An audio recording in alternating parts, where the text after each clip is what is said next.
Megastar Chiranjeevi wholesome family entertainer Manashankar Varaprasad గారు మూడో వారంలో కూడా బాక్స్ ఆఫీస్ వద్ద అద్భుతమైన ఆధిపత్యాన్ని కొనసాగిస్తూ పలు రికార్డులు బద్దలు కొడుతోంది.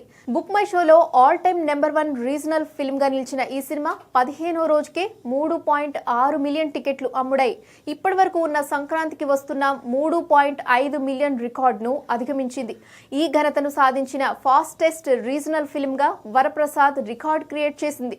అలాగే ప్రపంచవ్యాప్తంగా కేవలం 15 రోజుల్లో 358 కోట్లకు పైగా వసూలు చేసి all time regional industry blockbuster గా నిలిచింది.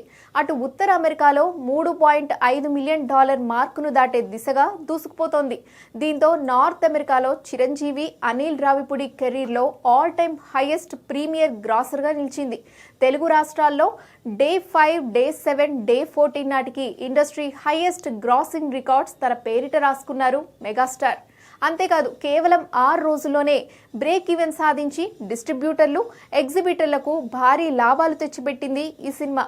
ఇక అనిల్ రావిపూడికి ఇది వరుసగా రెండో రీజనల్ ఇండస్ట్రీ హిట్ గా నిలిచింది. ప్రస్తుత ట్రెండ్ చూస్తుంటే మనశంకర్ వరప్రసాద్ గారు థియేట్రికల్ రన్ ముగిసేసరికి 400 కోట్ల మార్కును దాటడం ఖాయంగా కనిపిస్తోంది.